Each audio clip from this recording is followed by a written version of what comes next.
Kini ang Digicast Negros X, ang top 10 nga balita sa Negros Island region ang amon idulong sa inyo. Kagyaring aton top story subong nga adlaw, May 16. Muddy stream flow gikan sa Kanlaon na monitor sa Lakasiliana bangod sang ulan. Duha ka menor de edad patay matapos mabunggong isa ka truck sa computer shop. Isa patay sa mahulog ang truck nga may karga nga oxygen tank sa Banglid. Pagbaligya sang 20 pesos per kilo nga bugas mangin available na sa Bacolod sa madason nga semana. Kag sa Good Vibes Weekend, lagaw kita pa Negros Oriental sa tripping ni Ruming. Kag kilalahon ang Negrense Ultra Marathoner sa bida sang liga. Initanan sa Digicast Negros X.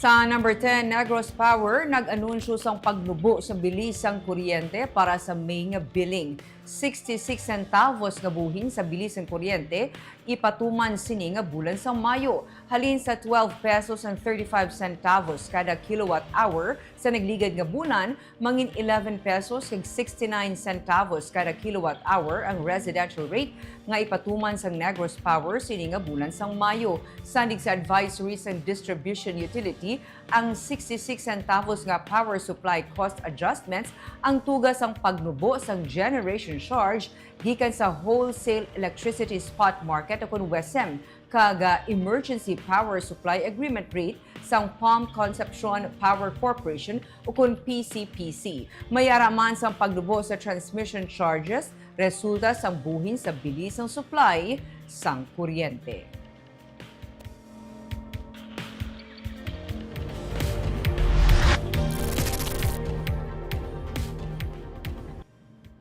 Sa number 9, may pagsaka sa bilisang produkto petrolyo dason semana. Ginanunsyo sa Department of Energy Oil Industry Management Bureau nga may pagsaka na naman sa bilisang produktong petrolyo sa masunod nga semana. Sunod kay DOE OIMB Assistant Director Rodela Romero, ang gasolina may pagsaka nga 95 centavos tubtub 1 peso and 40 centavos sa kada litro. 150 tubtub 2 pesos naman sa kada litro sang diesel ang isaka. Kag 1 pesos and 30 centavos tubtub 140 sa kada kilo sa kerosene. Sunod sa DOE, ang ginapaabot nga pagtaas sa presyo sang gatong ang resulta sa kasultanan sang US kag China nga magpanubo sang reciprocal tariffs sa imported goods sa sulod sang 90 ka adlaw kag ang sanctions maginpatuman sang US sa kapin duha ka dosena ka mga kumpanya na nalakip sa oil trade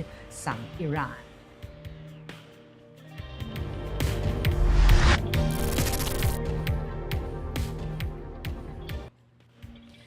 Sa number 8, ginpaathag sa kapulisan nga wala sang may nakasagaid sa motorsiklo sa isa ka beauty contestant nga naaksidente sa dalan circumferential sa Barangay Bata sa siyudad sa Bacolod. Ginsiling ni Police Lieutenant Colonel Ramel Sarona ang pamuno sa Traffic Enforcement Unit nga wala sang indikasyon nga nasagaid o kung may mga gasgas ang motorsiklo sa biktima. Sunday sa traffic investigation, ginbawian sang kabuhi si Russell Taiko, 22 anyos, kandidata sa Barangay E. Lopez para sa Linay Sang Silay 2025 matapos makabunggo ang ginasakyan nga motorsiklo sini sa pangulihi nga bahin sang truck nga nagapark sa walkway sa higad sang dalan. May mga witness man ang kapulisan sa area nga naghambal nga wala sang may nakasagaid sa biktima. Sunod kay Sarona, wala sila sang may nakuha nga closed circuit television camera footages sa lugar bangod kampo ang kilid sini. Ginrelease naman ang driver sang truck matapos maglapse ang reglementary period. Masagaid na iya, duha ka motor ya, matumbagin na ang duha ka motor. Tapos once masagaid na iya, may impact gina, may damage gina ang kilid or likod sa motor, which is wala. May nakita nga wala. Tapos pamangkoto na mo siya, anong color sa motor? Wala. Anong color sa bayo sa driver sa nakasagaid? Wala. Anong color sa helmet? Wala. Anong model sa motor? Wala. So anong imbestigaran namon?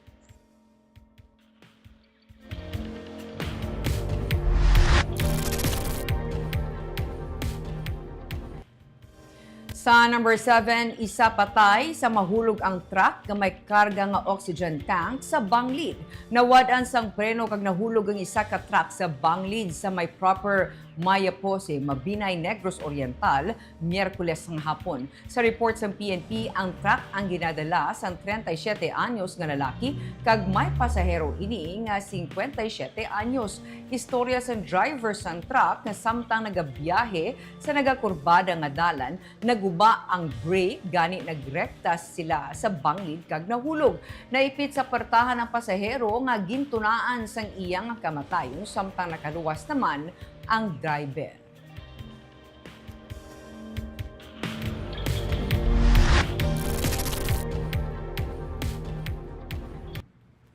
Sa number 6, duha ka menor de edad patay matapos mabunggo ang isa ka truck sa computer shop. Nagakurbada kag dulhugo ng dalan nga ginausoy sing isa ka truck nga may karga nga tubo sa Barangay Minuyan sa Banwasang Murcia sang ginalegar na dulaan ini sang preno. Huwebes ang hapon. Nabunggo ang truck sa isa ka computer shop nga nakaangot sa isa ka balay sa higad sandalan. Kundi iniyara ang duha ka mga biktima nga nagaedad 14 kag 15 anyos. Ginpahayag ni Police Major Sherwin Fernandez, ang hepe sa Murcia Police, nagahampang sang computer ang mga bata. Naipit ang 15 anyos sang panguna nga bahin sang truck samtang nagtabog naman ang 14 anyos sa kilid sang dalan bangod sang impact. Ginsiling sang hepe nga mayara na sang inisyal nga settlement sa tunga sang pamilya sa mga biktima kag tag-iya sang truck. Sunod sa mga residente, masami nga may mga motorsiklo nga nagakatumba o nagabungguanay sa lugar, apang ini ang unang nga tion nga isa ka truck ang imbulbado kag duha gid ang patay.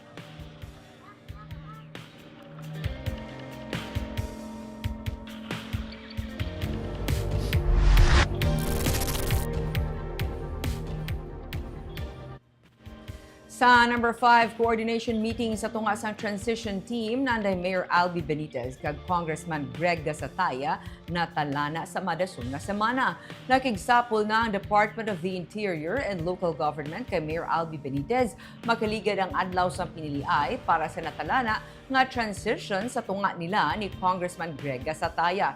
Si Benitez kag Gasataya ang lunsay nagdaog sa congressional kag mayoralty elections. Ginpahayag ni Secretary to the Mayor Jose Martigo nga may nakaschedule na nga coordination meeting sa tunga sa natukod nga transition team sang alkalde kag sang kampo ni Gasataya.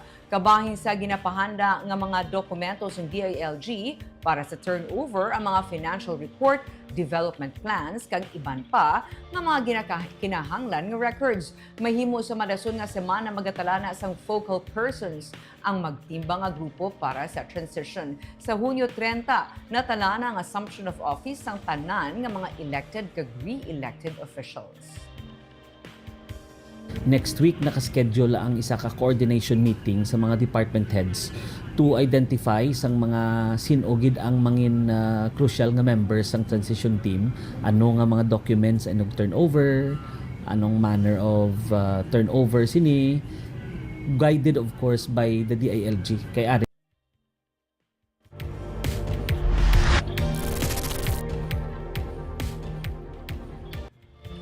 Sa number 4, probinsya sa Negros Occidental ang nagsabita sang Certificates of Canvass and Statement of Votes sa National Board of Canvassers. Tigayo na nga nasubmit sa Negros Occidental sa pagpamuno ni Election Supervisor Ian Lee Ananoria ang Certificates of Canvass kag Statement of Votes para sa Senador kag party list sa tinilikdan nga piniliay sa NBOC sini nga Biyernes. Suno kay Assistant Regional Director Attorney Josie Macute, masunod naman nga handaan sang COMELEC ang barangay kag SK elections nga naka-schedule sa Disyembre. Tubtub nga wala sang layi nga magapauntat sang BSKE, madayon ini sa December 1. Sa calendar of activities ng COMELEC sa July 1, tubtub 11, naka-schedule ang application for registration para sa mga botante sa barangay kag katipunan ng kabataan. October 1 to 7 naman ang filing sang Certificate of Candidacy.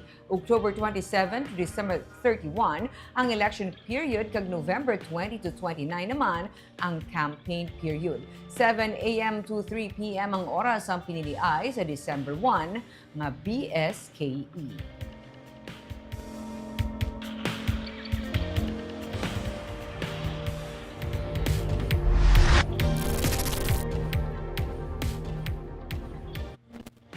Sa number 3, pagbaligya sang 20 pesos per kilo nga bugas ipatuman sa mga barangay sa Bacolod sa madason nga semana. Naga-coordinate ng Bacolod LGU sa Department of Agriculture para sa schedule sang withdrawal sa nga supply sang bugas gikan na NFA nga mo natala na ibaligya sang syudad sa taga 20 pesos kada kilo.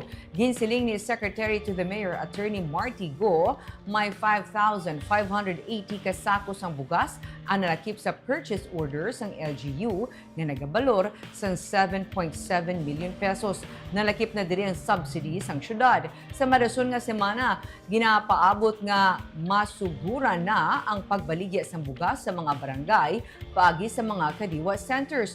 Mga senior citizen katapos ang 4Ps, PWD kag marginalized sector amo lamang ang pwede maka-avail sang 20 pesos per kilo nga bugas nga limitado sa 10 ka kilo kada pamilya sa kada semana. Kabahin ini sang Food Security Emergency Program sang Marcos Administration. Ginatanaw sang LGU ang pag-replenish sang supply sa tion nga ini ang maubos na pamaligya. Remember, ang mabaligya niya sang bugas sa markets naton, sa barangays naton, mga JOs ni. Okay. Because iya niya sang city mo. Remember, nang ang gwa sini, i-remit ni ang benta, i-remit ni balik sa city ya. Oo. So, may chances na pwede pa ma-replenish? Wala taon ta kay ang so far amo lang ning available nga stocks bi sa NFA nga bodega.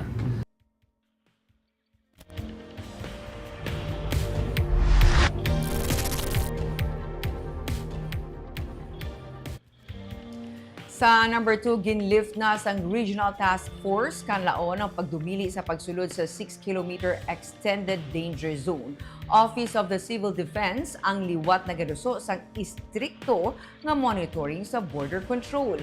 Liwat naman nga bukas ang 6 a.m. to 4 p.m. nga window para sa mga mangunguma kag heads of the family agud to ma-attender nila ang ilang nga mga pananom, kasapatan kag mabisita ang ilang nga mga balay nga sakop sang 6-kilometer Extended Danger Zone. Ini kasunod sang paglupok sa bulkan Kanlaon sang Mayo 13 kung sa diin temporaryo ang ginadumili ang pagsulod diri. Patag ni Office of the Civil Defense NIR Director Donato Sermeno III, hindi nila luyag nga magkumpiyansa ang mga pumuluyo bangod hindi mapaktan ang activities sang bulkan. Sang April 8 nga paglupok sa bulkan ang pyroclastic density currents ukon PDC tubtub lamang sa 800 meters sa slope sang bulkan. Sa Mayo 13, naglapot na ang PDC sa 2 kilometers. Sa gihapon patag ni Sermeno, base man sa FIVOLCS nga pahayag, hindi pa yadto ang major eruption gani mahimo may magaabot pagid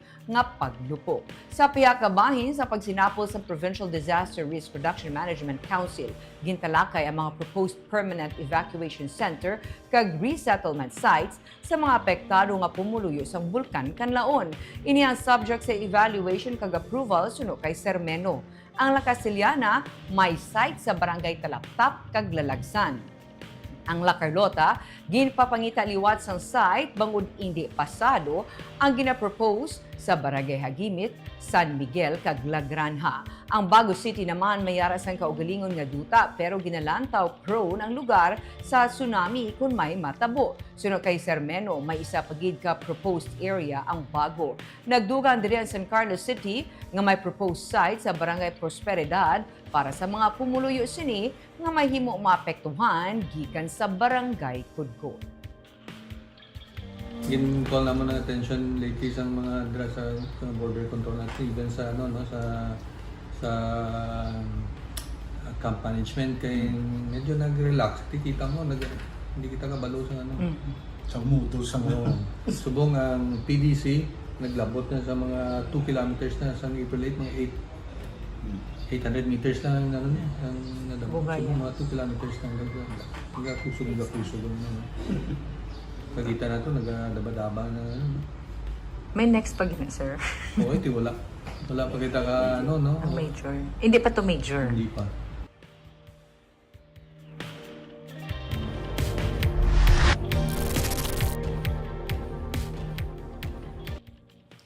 Kag sa number 1, muddy stream flow ang nag-apekto sa mga waterways sa La Castellana. Paathag ni Marie Angelina Quincha, ang resident volcanologist ng FIVOC sa La Carlota Observatory, ini ang tugas ang pyroclastic density current akong PDC nga ginbugas ang bulkan Kanlaon matapos nga maglupok ini sa Mayo 13 kag ang pag-ulan-ulan sa nagliligad nga mga inadlaw. Mga 2 ka kilometro suno kay Quincha ang nalabutan sang PDC sa mga slopes ng bulkan.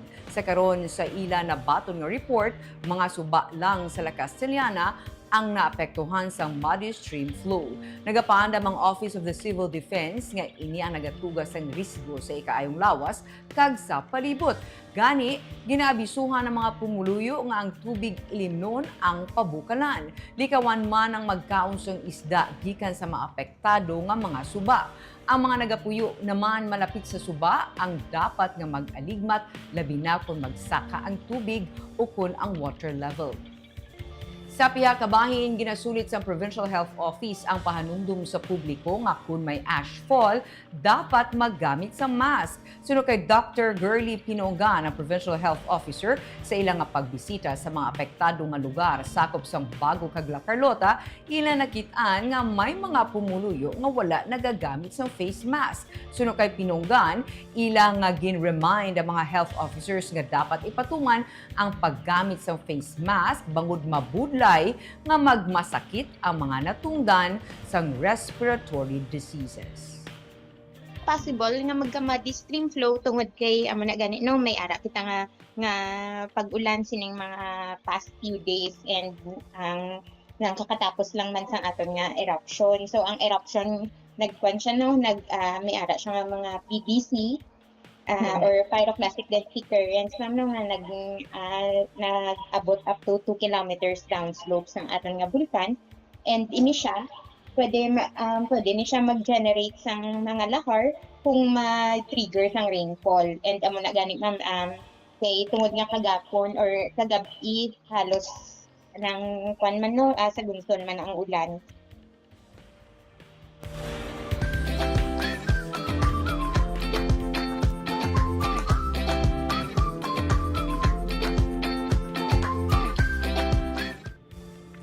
Kagyari ang pabalo namon nga pang pag-good vibes sini nga weekend. May kapihan kag kalan-an nga overlooking sa kabukiran.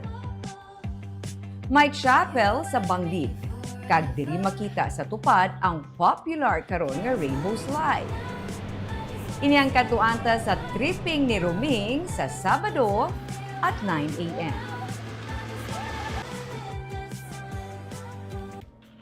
Nagaserbe siya nga nurse sa Pungsod, Ireland, pero siya ang kilala nga nagrense ultramarathoner kag nauna nga Pinoy nga may makapito na ka beses nga natapos ang Spartathlon race sa Greece. Sa nagligad lang nga Martes, isa siya sa 3 ka mga Pinoy nga nagtapos sa 20th place sa ultramarathon race sa Italy. Aton siya nga kilalahon sa sininga episode sang Bida sang Liga sa Sunday.